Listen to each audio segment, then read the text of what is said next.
오늘도 말씀과 기도로 이 자리에 오신 분들을 환영합니다. 오늘 본문은 사사기 4장 1절로부터 10절 말씀입니다. 조건을 거는 순종은 영광을 얻지 못합니다. 지금부터 본문을 읽겠습니다. 사사기 4장. 에훗이 죽으니 이스라엘 자손이 또 여호와의 목전에 악을 행하매 여호와께서 하솔에서 통치하는 가나안 왕 야빈의 손에 그들을 파셨으니 그의 군대 장관은 하로셋 학고임에 거주하는 시스라요. 야빈 왕은 철병거 900대가 있어 20년 동안 이스라엘 자손을 심히 학대했으므로 이스라엘 자손이 여호와께 부르짖었더라. 그때에 랍비도세 아내 여선지자 드보라가 이스라엘의 사사가 되었는데 그는 에브라임 산지 라마와 베델 사이 드보라의 종려나무 아래에 거주하였고 이스라엘 자손은 그에게 나아가 재판을 받더라. 드보라가 사람을 보내어 아비노암의 아들 발락을 납달리 게데스에서 불러다가 그에게 이르되 이스라엘의 하나님 여호와께서 이같이 명령하지 아니하셨느냐. 너는 납달리 자손과 스불론 자손 10,000명을 거느리고 다볼산으로 가라. 내가 야빈의 군대 장관 시스라와 그의 병거들과 그의 무리를 기손강으로 이끌어 내게 이르게 하고 그를 내 손에 넘겨주리라 하셨느니라. 바락이 그에게 이르되 만일 당신이 나와 함께 가면 내가 가려니와 만일 당신이 나와 함께 가지 아니하면 나도 가지 아니하겠노라 하니 이르되 내가 반드시 너와 함께 가리라. 그러나 내가 이번에 가는 길에서는 영광을 얻지 못하리니 이는 여호와께서 시스라를 여인의 손에 파실 것임이니라 하고 드보라가 일어나 발락과 함께 게데스로 가니라. 발락이 스불론과 납달리를 게데스로 부르니 10,000명이 그를 따라 올라가고 드보라도 그와 함께 올라가니라. 본문 해석입니다. 4장에서 우리는 사사 드보라를 만나게 됩니다. 사사 드보라의 이야기는 5장까지 이어지는 긴 이야기에 속합니다.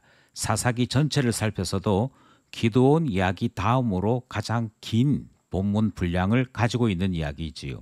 지금까지 언급된 사사들의 이야기와는 여러 면에서 전혀 다른 특징들을 보이게 되는 것이지요.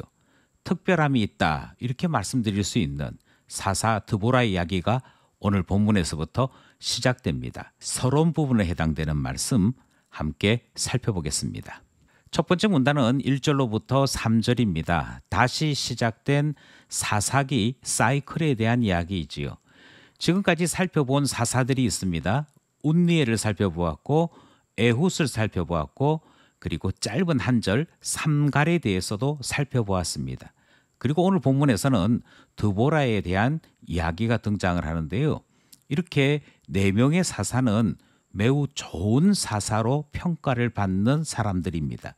그럼에도 불구하고 이들이 좋은 사사였음과 상관없이 모든 사사 시대에는 사사기 사이클 안에 존재하는 특징을 가지고 있습니다. 그것이 무엇이었느냐면 먼저 반역을 하지요. 반역을 하고 나면 하나님께서 징계를 하십니다. 그리고 그 징계에 부르짖게 되면 하나님께서는 사사를 보내어 문제를 해결하시는, 그래서 회개하는 이야기가 등장을 합니다.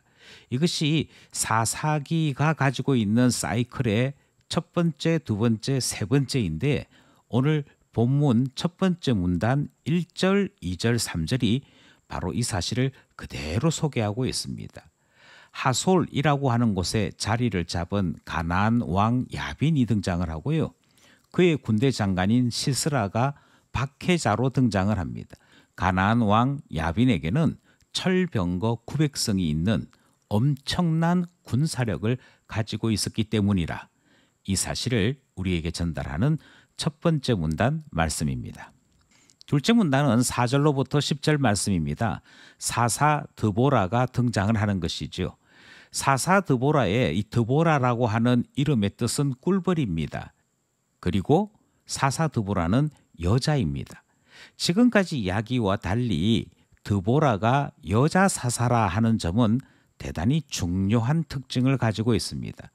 왜냐하면 대부분이 남자 사사이기 때문입니다. 남자 사사임에도 불구하고 왜 여자 사사가 나타났는가? 그것은 남자들에게 맡겨진 일들을 하지 않았기 때문입니다. 물론 드보라 사사는 에브라임 산지 라마와 베델 사이에서 그 자신이 사역을 했는데 종려나무 아래에서 사역을 했다라고 기록하고 있지요. 이것은 재판에 대한 것, 하나님 율법 해석에 대한 것, 이와 같은 일들을 맡았다. 그렇게 기록되고 있습니다. 요즘 우리식으로 얘기하면 현장과 관련된 일이 아니고 사무실, 행정, 그리고 법과 관련된 일을 맡았기에 여자지만 여자 사사인 드보라가 충분히 감당할 수 있을 만했다 하는 것입니다. 그러면 전쟁이 없었느냐? 그렇지 않습니다. 이때에도 사사가 감당해야 될 전쟁은 존재했습니다. 그럼에도 불구하고 이 전쟁의 책임을 지기 싫어서 여자 사사 드보라가 등장했다 하는 것이 둘째 문단 이야기인 것이죠. 그만큼 이 사사 시대는 내가 손해 볼 듯한 일에, 내가 희생해야 될 일에 관심이 없었습니다. 자기 일이 아니면, 자기 가문과 관련돼 있는 이익과 상관이 없으면 일도 신경 쓰지 않는 악함이 바로 여자 사사인 드보라의 출현을 만들게 되었던 것이지요. 여자 사사인 드보라는 남자들이 감당해야 될 전쟁의 문제를 해결하기 위해 납달리 지파 게데스 출신 아비노함의 아들 바락을 불러내는 일로 이 전쟁을 치르게 됩니다. 뿐만 아니라 헤벨의 아내 야헬이 등장을 하는데요. 헤벨의 아내 야헬 또한 여자이지요. 그래서 사사 드보라의 사건은 그 시대가 얼만큼 악하고 자기 중심적인 사회였는지를 고발하는 내용 담고 있습니다. 여기까지 둘째 문단 말씀이었습니다. 마지막 셋째 문단은 동일한 4절로부터 10절 말씀이고요.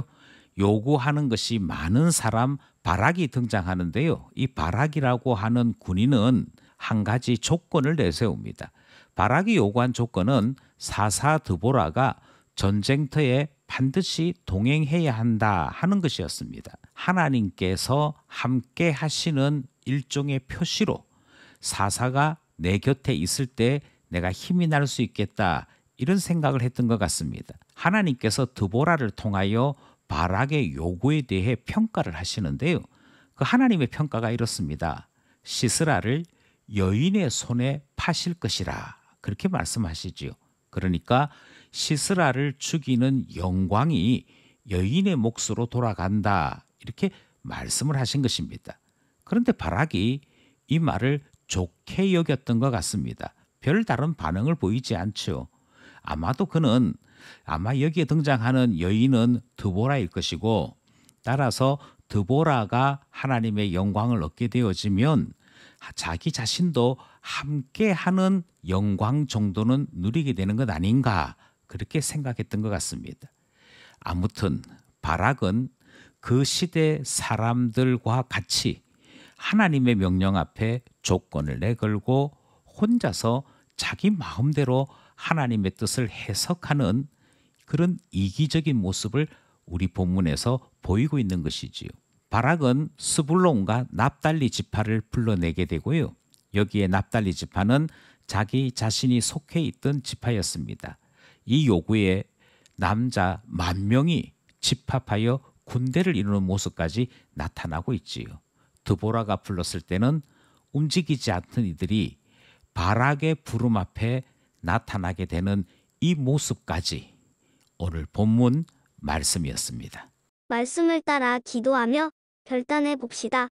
오늘 본문을 보면 드보라의 요구에는 움직이지 않고 바락의 요구에는 순식간에 10,000명이 집결을 하는 모습도 보게 되지요.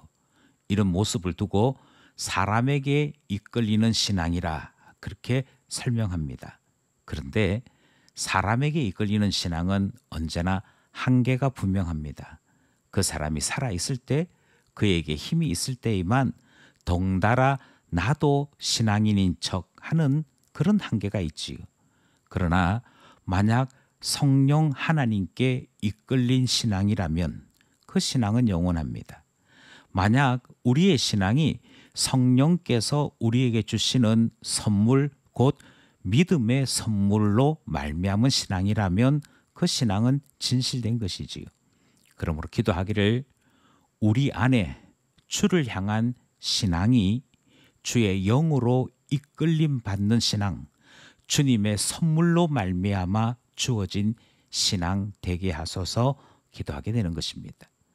두 번째 기도 제목은 사사시대가 얼마나 악하고 얼마나 연약한지를 드보라와 야엘을 통해 말씀하시는 내용 묵상하게 됩니다.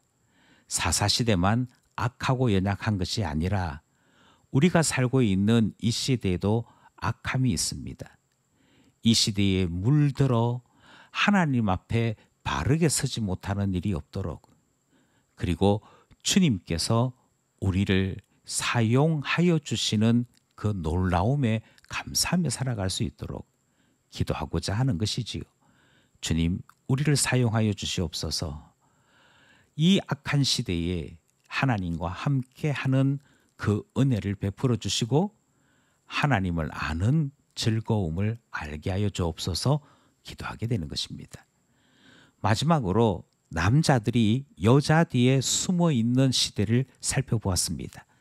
군인이 스스로 싸우지 않고 조건을 내걸며 협상하는 모습도 살펴보게 되었습니다. 이런 순종, 이런 봉사를 참된 것이라 말하지 않습니다. 우리의 섬김, 우리의 봉사가 이 사사시대를 닮지 않도록 오히려 주님께서 부르셨음에 가슴 뛰며 즐거운 마음으로 대답하고 나갈 수 있는 어린아이 같은 믿음 될 수 있도록 기도하고자 하는 것이지요.